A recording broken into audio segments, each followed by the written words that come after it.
Hello everyone, कैसे हैं आप लोग। चलिए शुरू करते हैं ई क्लासेस।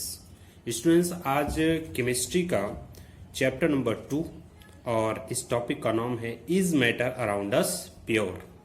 ठीक है, इसके पहले हमने एक वीडियो अपलोड कर दिया है जिसमें पार्ट 1 है ये, और पार्ट 1 है, और ये पार्ट 2 जो आज मैं बना रहा हूँ।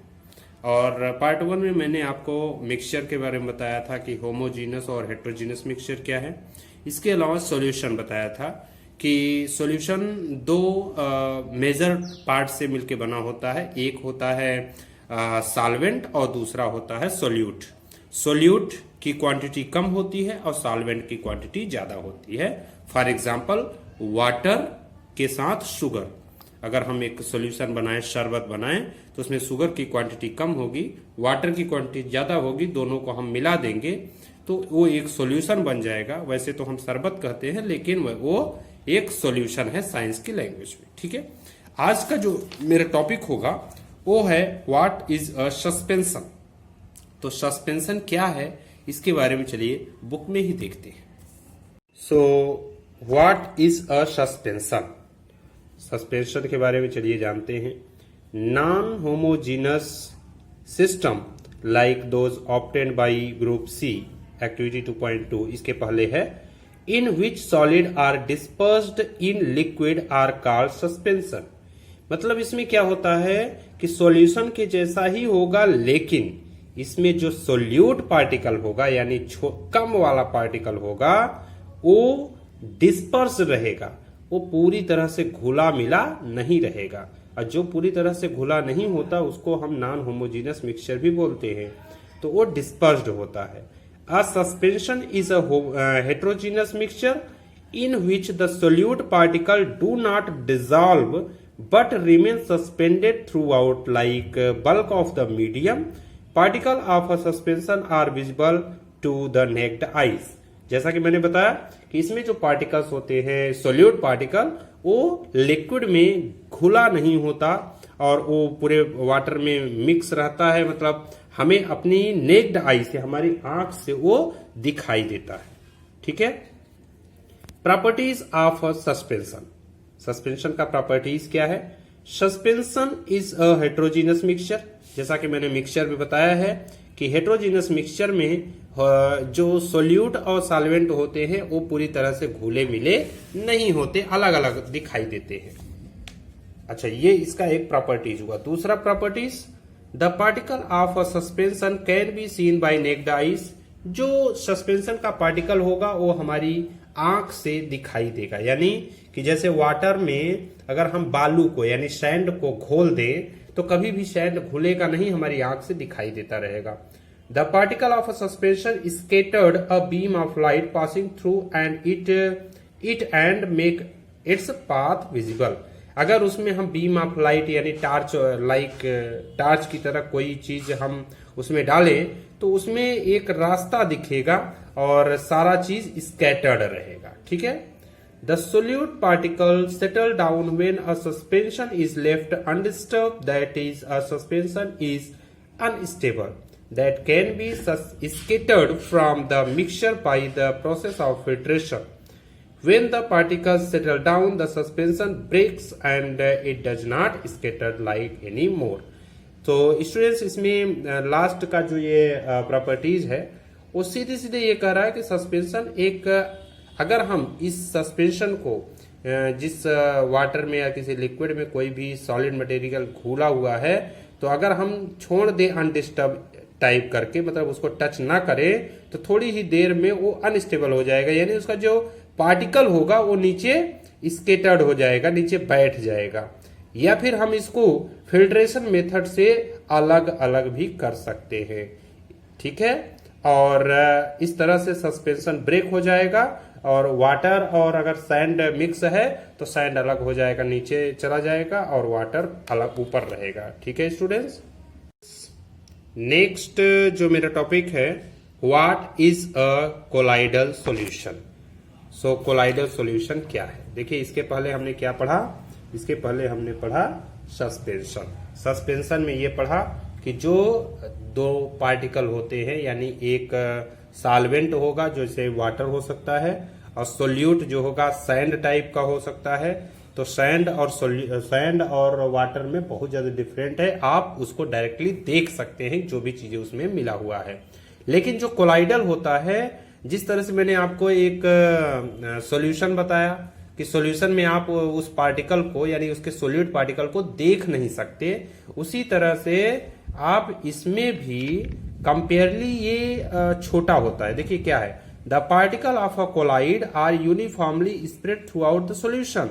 सोल्यूशन में यूनिफॉर्मली स्प्रेड होगा due to the relatively smaller size of particle as compared to that of a suspension. तो सस्पेंशन की अपेक्षा कंपेयर्ड इसके साइज जो होते हैं बहुत छोटे होते हैं, इसलिए ये पूरी तरह से यूनिफॉर्मली स्प्रेड होता है, घुला हुआ होता है।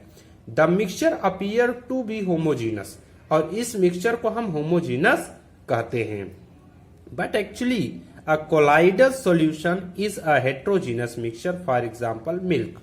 लेकिन ध्यान देना कि अगर हम इसको होमोजीनस पूरी तरह से कहेंगे तब तो हमें सॉल्यूशन और ये कोलाइडल सॉल्यूशन में कोई फर्क ही नहीं होगा। इसलिए एक्चुअली में ये जो कोलाइडल सॉल्यूशन होता है वो एक हेट्रोजीनस मिक्सचर है। इसका एग्जांपल है दूध यानी मिल्क। मिल्क में हम वाटर डाल देते हैं तो एक साथ मिक्स जरूर हो जाता है, लेकिन वो एक्चुअली में सॉल्यूशन नहीं है, वो एक क्या है, कोलाइडल सॉल्यूशन है। Because of the small size of colloidal particle, we cannot see them with naked eye। क्योंकि उसके जो साइज होते हैं बहुत छोटे होते हैं, इसलिए हम अपनी आंख से नहीं देख सकते। But these particles can easily scattered a beam of visible light as observed in 2.2। This scattered of beam of light is called the Tyndall's effect, after the name of the scientist who discovered this effect.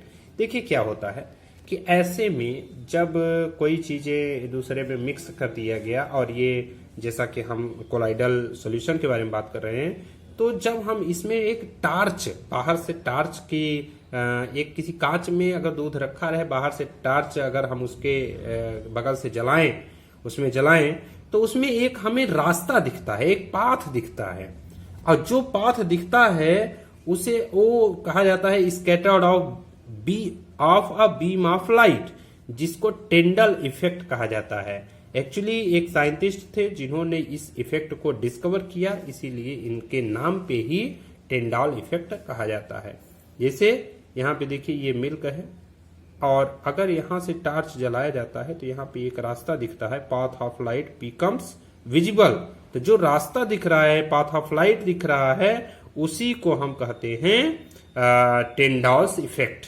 Students, आप कभी भी अगर एक plane कांच में, जिसमें pen कांच की ग्लास में जिसमें कुछ नहीं डाला गया है या सिर्फ वाटर डाला गया है, तो आप उसमें इस तरह के कोई रास्ता नहीं दिखेगा। जिस तरह यहाँ पे ये दिख रहा है, यहाँ पे देखिए नहीं दिख रहा है ये कि ये कांच है।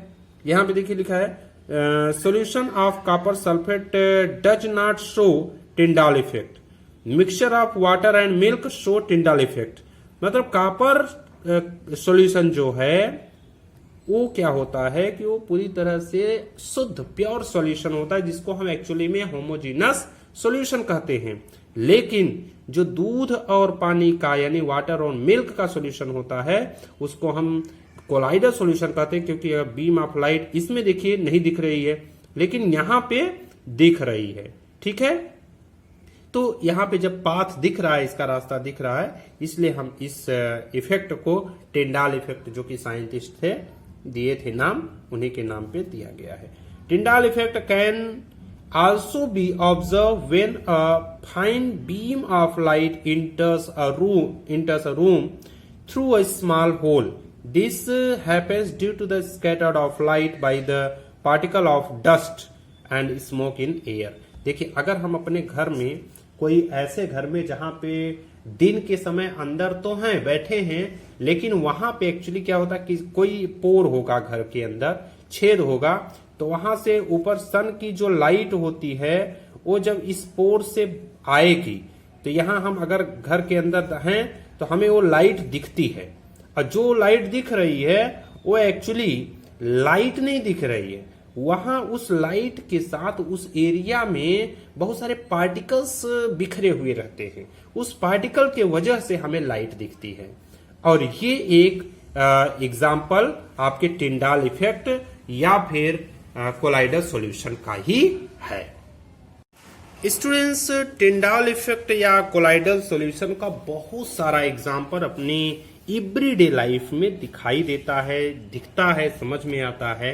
मैंने आपको दो एग्जाम्पल बताया, एक दूध का और एक घर में अंधेरे में अगर हैं तो उस लाइट का जो एंट्री करता है किसी पोल से। तीसरा जो एग्जाम्पल आप देख सकते हैं, यहां देखिए, Tyndall effect can be observe when sunlight passes through a canopy of a dense forest.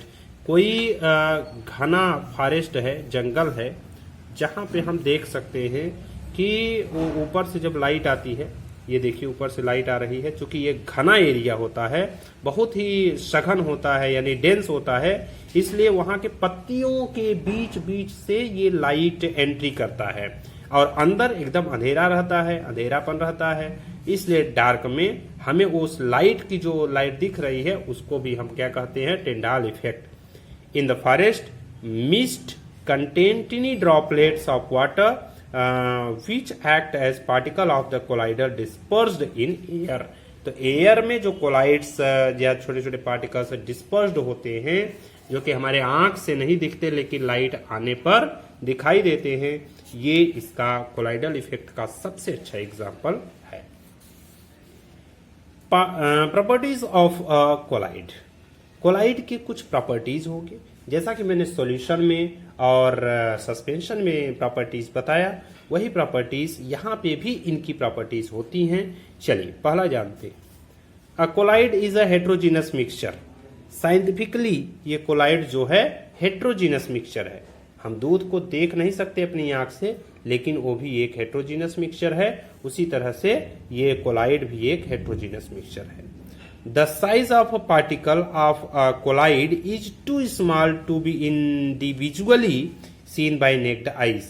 मतलब जो साइज होता है पार्टिकल, कोलाइड के पार्टिकल्स का, ये इतने स्मॉल होते हैं कि हमारे किसी आंख से दिखाई नहीं देते। Small to be individually seen by naked eye, मतलब स्पेशली हम तो इसको हम देख सकते हैं, लेकिन फिर भी बहुत ही ज्यादा छोटे और स्मॉल साइज के होते हैं। Colloids are big enough to scatter a beam of light passing through it and make its path visible. Colloids जो होते हैं बिग एनफ होते हैं, जो कि स्कैटर्ड होते हैं पूरे एरिया में। अगर हम बीम ऑफ लाइट या कोई टार्च की लाइट या कोई नेचुरल लाइट जो सनलाइट होती है आती है, तो हमें एक रास्ता दिखाती है, और वो जो रास्ता है वो एक्चुअली पार्टिकल्स वहां बिखरे हुए होते हैं, वही पार्टिकल्स के थ्रू ही वो रास्ता हमें दिखता है।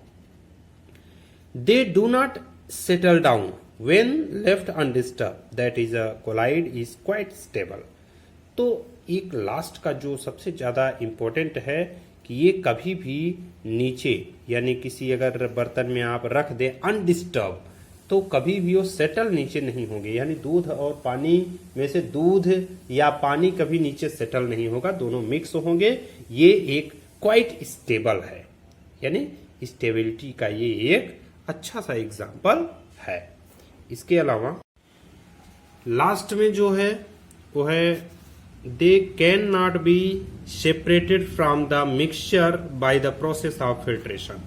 इसको हम फिल्टर करके, यानी फिल्ट्रेशन की मेथड से कभी भी इनके सोल्यूट और सॉल्वेंट को अलग नहीं कर सकते। But a special technique of suspension separated known as centrifugation, ठीक है, can be use to separate the colloidal particles.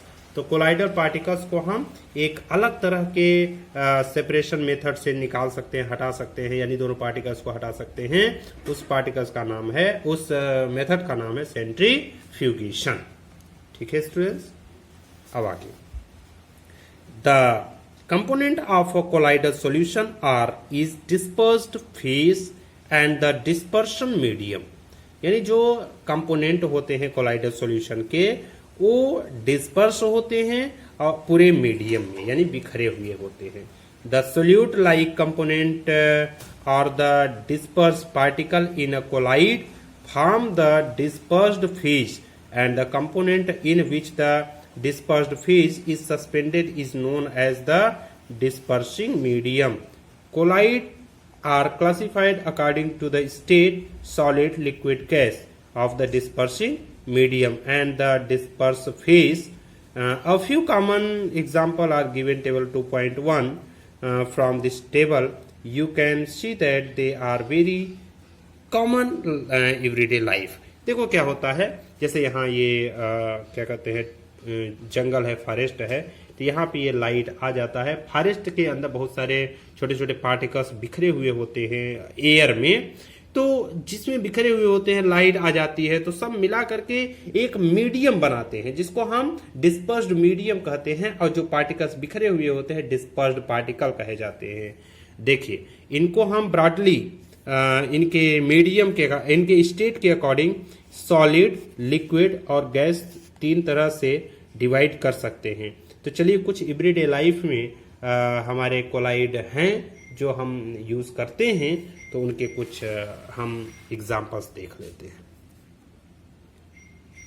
देखिए स्टूडेंट्स, हमेशा सॉलिड, लिक्विड, गैस इन तीनों में से दो या दो से अधिक चीजें मिक्स हो करके एक नया जो फॉर्म बनाती हैं उसी को हम कोलाइड बोलते हैं। जैसे लिक्विड और गैस, ये दो डिस्पर्स्ड फेज है ये, और ये डिस्पर्स्ड मीडियम है।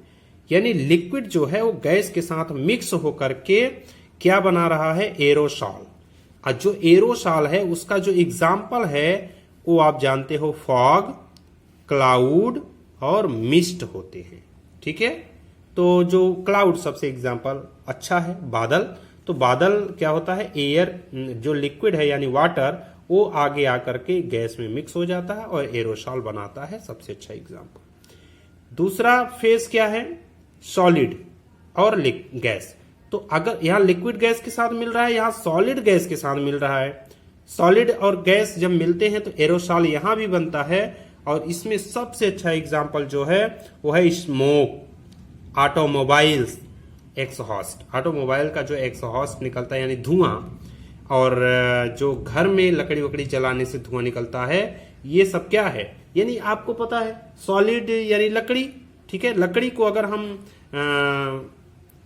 लकड़ी से जो हमारी धुआं निकलता है उसका एग्जाम्पल सबसे अच्छा एरोसॉल है। सॉलिड और लिक्विड का, सॉलिड का गैस के साथ कन्वर्ट होना या मिल जाना। इसके अलावा नेक्स्ट है गैस का लिक्विड में। जो गैस है वो लिक्विड मीडियम में कन्वर्ट हो जब होता है तो फोम बनता है, और फोम का सबसे अच्छा एग्जाम्पल है शेविंग क्रीम। इसी तरह से लिक्विड का जब लिक्विड में ही कन्वर्जन रहता है, लिक्विड फेज का लिक्विड मीडियम में ही, तो इमल्शन होता है, और इमल्शन का एग्जाम्पल है मिल्क, फेस क्रीम। जैसे आप दूध और पानी का मिक्स देखिए, है ना, और मिल्क हो गया, मिल्क ही बना रहेगा। फेस क्रीम भी बहुत सारे होते हैं, तो ये इमल्शन है। सॉलिड का लिक्विड के साथ जब मीडियम होगा तो सॉल बनेगा, और ये जो सॉल है इसको हम मिल्क ऑफ मैग्नीशिया और मड यानी कीचड़। ठीक है, तो लिक्विड में जब कोई मिट्टी वगैरह मिल जाती है वो भी कीचड़ टाइप का पानी हो जाता है, उसको भी बोल सकते हैं। गैस का सॉलिड के साथ फोम बनेगा, जैसा कि यहाँ बना है, लेकिन यहाँ गैस का सॉलिड के साथ हो रहा है और यहाँ पे गैस का लिक्विड के साथ हुआ था। तो फोम, रबर, स्पंज और पमीज, ये सब एग्जाम्पल हैं इसके। इस तरह से लिक्विड का सॉलिड में जो कि जेल है, जेली, चीज, बटर। इसी तरह से सॉलिड का सॉलिड में सॉलिड सॉल होता है, और इसमें कलर्ड गेमस्टोन, मिल्की ग्लास, ये इसका अच्छा सा एग्जाम्पल है। और इस तरह से स्टूडेंट्स इसका आप स्क्रीनशॉट ले सकते हो। ये कॉमन एग्जाम्पल है कोलाइड्स के। ठीक है, तो स्टूडेंट्स अब हम सस्पेंशन और कोलाइड्स पढ़ाने के बाद ये जो पार्ट है separating the components of a mixture, इसको हम नेक्स्ट वीडियो में आपको पढ़ाएंगे। और आज जो हम इसी वाले पार्ट में एक नेक्स्ट जो टॉपिक है physical and chemical changes. Video ज़्यादा लंबी ना हो इसलिए इसमें ये वाला पार्ट में मिक्स कर रहा हूँ, और नेक्स्ट पार्ट में सेपरेशन और साथ में प्योर सब्सटेंस एलिमेंट्स वगैरह पढ़ा देंगे। ठीक है, फिजिकल एंड केमिकल चेंजेस, ये पेज नंबर 24 में है। In the previous chapter, we have learned about a few physical properties of matter. The properties that can be observed and specified like color, hardness, rigidity, fluidity, density, melting point, boiling point, etc. are the physical properties. So, physical and chemical changes में हम already previous chapter में पढ़े थे, लेकिन ये में चूंकि first वाला जो चैप्टर है वो प्रीवियस यहाँ पे कहा जा रहा है, उसको हटा दिया गया है सीबीएसई के द्वारा। सो आप फिजिकल प्रॉपर्टीज में यही है कि आप इतना जान लीजिए कि हम किसी भी चीजों में, किसी भी सब्सटेंस में कलर, हार्डनेस यानी कठोरता, rigidity, fluidity, density, melting point, boiling point, ये सारी चीजें देखते हैं, वही इसका फिजिकल प्रॉपर्टीज होता है। The interconversion of state is a physical change because these change occur without a change in composition and no change in the chemical nature of the substance. So ये जो स्टेट एक state से दूसरे state में convert होता है, यानी physical change जो है वो चेंज होता है बिना किसी कंपोजिशन चेंज के। ठीक है, और इसमें केमिकल नेचर आ जाता है। Although ice, water vapor all look different and display different physical properties that are chemically the same. देखिए जैसे वाटर है, वाटर को हमने क्या किया, लिक्विड है और उसको अगर हम किसी फ्रिज में रख देते हैं तो क्या बन जाता है, सॉलिड बन जाता है, यानी आइस बन जाता है। और उसी आइस को अगर हम बाहर निकालेंगे तो वाटर हो जाएगा, या हीट करेंगे तो फिर वाटर वेपर में कन्वर्ट हो जाएगा। तो ये तीन के तीनों दिखने में तो अलग हैं, लेकिन ये सब के सब केमिकली सेम हैं। Both water and cooking oil are liquid but their chemical characteristics are different. Water और उसी तरह से जो कुकिंग ऑयल है, देखिए वाटर और कुकिंग ऑयल यानी तेल दिखने में सेम है, लेकिन इनके जो केमिकल सब्सटेंसेस हैं वो डिफरेंट हैं। सो इनको हम क्या बोलेंगे, ये दोनों different. They differ in order and inflammability. We know that oil burn in air whereas water extinguishes fire। मतलब कि इसमें ये बता रहा है कि तेल तो एयर में यानी हवा में जलने लगता है, जबकि वाटर क्या करता है, आग को बुझाने का काम करता है। It is this chemical properties of oil that make it different from water. तो यही केमिकल प्रॉपर्टीज है वाटर और ऑयल का, जो कि मतलब ऑयल का है जो वाटर को डिफरेंट करता है। Burning is a chemical change. क्या बता रहा है कि बर्निंग जो है यानी जलना एक केमिकल चेंज है। During this process one substance react with another to undergo a change in chemical composition. Chemical change bring change in the chemical properties of matter and we get new substances. A chemical change is also called a chemical reaction.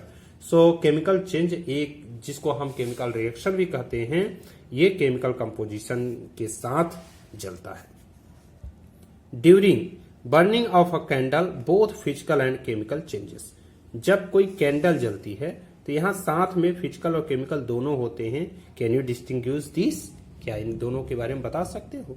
बात सही भी है कि जब जलता है तो उसमें मोम होता है, और मोम में क्या है एक्चुअली, मोम जब जलेगा तो बर्निंग है, बर्निंग एक केमिकल है, लेकिन वो जो मेल्टिंग होता है मोम का, यानी मोम का पिघलना, ये एक फिजिकल चेंजेस है। ठीक है, कुछ यहाँ क्वेश्चंस हैं जिनके बारे में हम डिस्क्राइब कर रहे हैं। सो फिजिकल और केमिकल चेंजेस में बस इतना है कि अगर किसी सब्सटेंस में उनकी क्वालिटी चेंज हो जाए, उन या केमिकली वो डिफरेंट हो जाएं, उसको हम बोलते हैं केमिकल चेंज। लेकिन अगर वो केमिकली डिफरेंट नहीं हो रहे हैं, जो हम जैसे देखते हैं सॉलिड, लिक्विड, गैस, यानी उसका जो बाहर से दिखने का सिस्टम है, rigidity, boiling point, melting point, ये सब चीजें होती हैं, तब हम उसको फिजिकल चेंज बोलते हैं। जैसे मान लीजिए कि ये बुक है, अगर हम इसको फाड़ें तो फाड़ देने से क्या पेज जरूर छोटा या बड़ा हो जाएगा, तो उसके शेप साइज पे मत जाइए। इसकी क्वालिटी पे जाइए, मतलब इसके केमिकल प्रॉपर्टीज पे जाइए। तो कागज चाहे छोटा सा ही रहे, लेकिन वो कागज का कागज ही रहेगा, इसलिए हम इसको क्या बोलेंगे, फिजिकल चेंजेस बोलेंगे।